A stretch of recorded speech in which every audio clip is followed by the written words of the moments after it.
think that this experience that you had to go through as a family, as a leader, helped you kind of carry you guys through like the trying times of the past couple of years? There's no question, like no question at all for me. I mean, it's one thing to talk a lot about mental health and challenges, but one of the reasons why we talk about it is it's like anything else. You need to build up a reservoir. You need to fill your tank.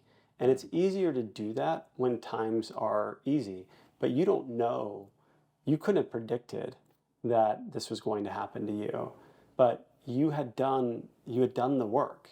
You had kind of prepared yourself to be more resilient so that when a hardship came, you were more prepared for it.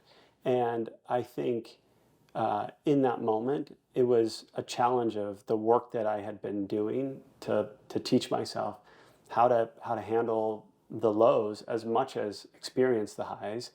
And it also put everything in perspective for me.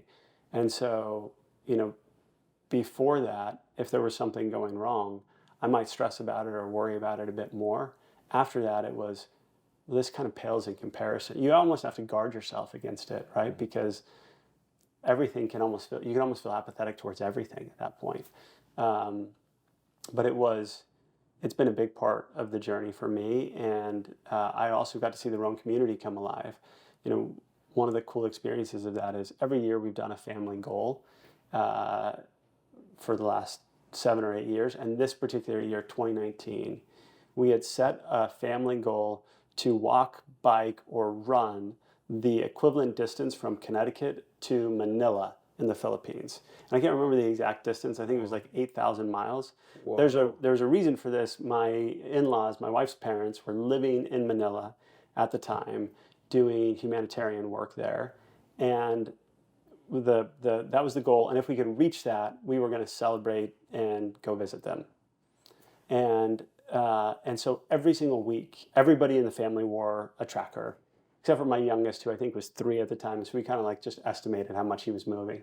But we had a Google spreadsheet, and every single week, everybody had to put in their miles. And we all had like a target of what we were trying to hit. And of course, my wife and I were like, okay, we got to carry the team here a little bit. So we were like, I can't remember what the target was, but it was high. A lot of biking happened at the end to kind of make sure we were hitting there. But one of the things that Will was like in the first day when he woke up, he's like, Dad, I'm not going to be able to get my miles this week. And and I'd mentioned something about that like he was so in tune with this idea of like contributing to the family. And man, it's hard to talk about any of this without getting emotional. There were 2 guys in our community, Kyle Axman and Casey, and they sent me a video of them running in the park, and they said, we're getting the miles for you this week, Will. And I couldn't stop getting emotional about the fact that they decided to take the time to do that. You get to see how much people care when you really give them an opportunity to show it.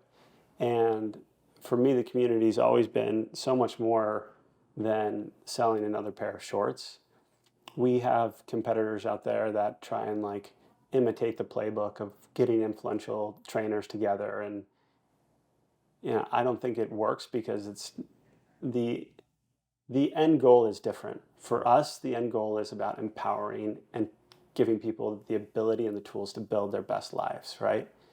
For others, it's about how do I sell another pair of pants or another pair of workout shorts? And that's just never been the destination for us. It's never been about the money. And the brand is the vehicle to deliver a message. And of course, we need to sell product in order to employ these people, in order to spend money on marketing, in order to increase the size of the megaphone. But ultimately, that's just not the end goal. Is to improve people's lives.